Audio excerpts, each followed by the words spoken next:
दिव्य संकेत जो बताते हैं कि ईश्वर आपसे कुछ कहना चाहते हैं। क्या आपने कभी खुद से यह सवाल किया है कि जो कुछ भी हमारे जीवन में घटता है वह सिर्फ एक संयोग है या फिर वह किसी अदृश्य शक्ति का संकेत हो सकता है।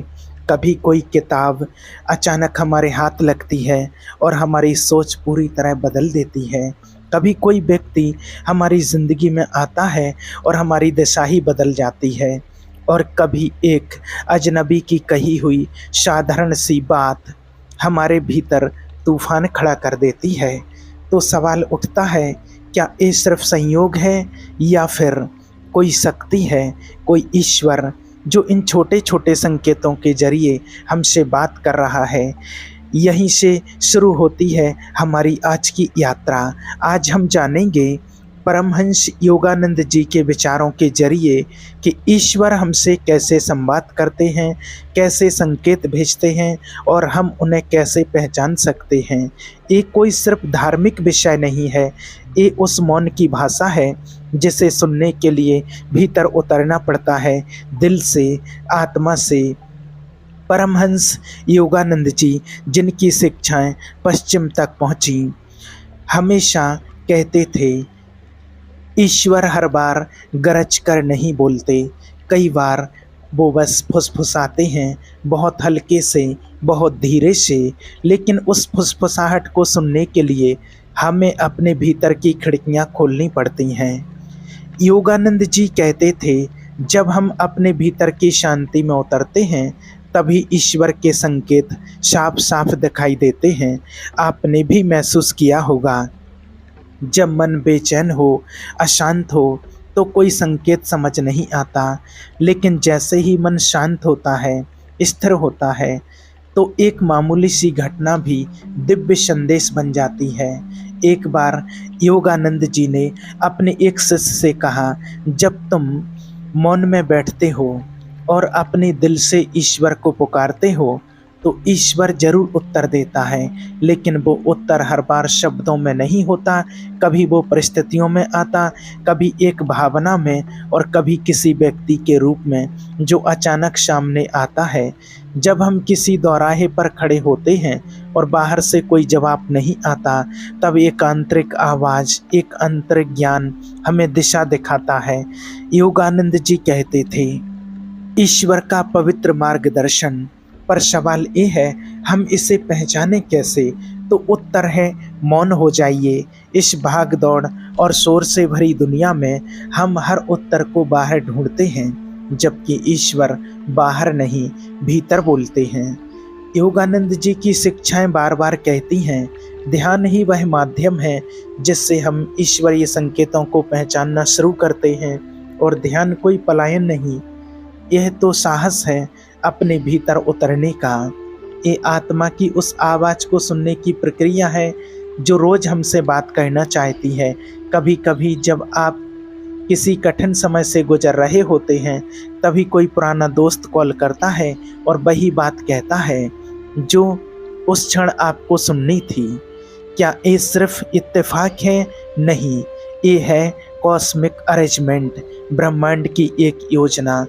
योगानंद जी कहते थे, जब तुम सच्चे मन से ईश्वर से उत्तर मांगते हो तो उत्तर जरूर आता है, पर वो उत्तर हमारे सवालों के हिसाब से नहीं, हमारी आत्मा की ज़रूरत के हिसाब से आता है। कभी वो कहता है रुक जाओ, कभी कहता है अभी नहीं, कभी कहता है और गहराई से देखो, और कभी उत्तर पहले से ही आपके भीतर होता है। अब बात करते हैं भावनात्मक ऊर्जा की।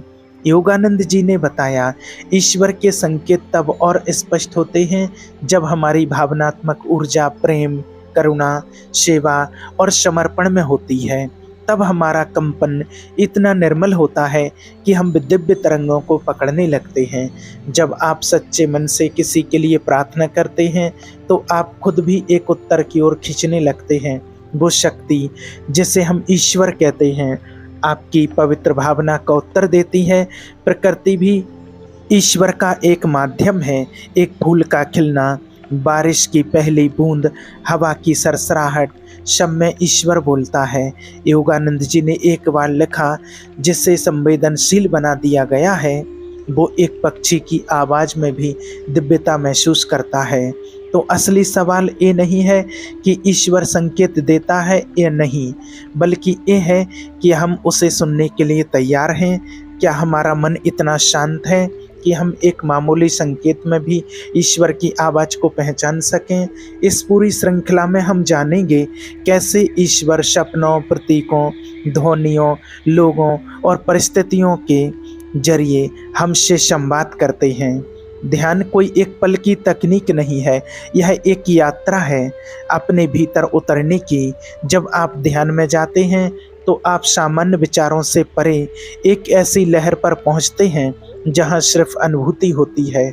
कभी ध्यान में कोई आकृति, कोई रंग या कोई दृश्य उभरता है तो समझिए यह एक संकेत है।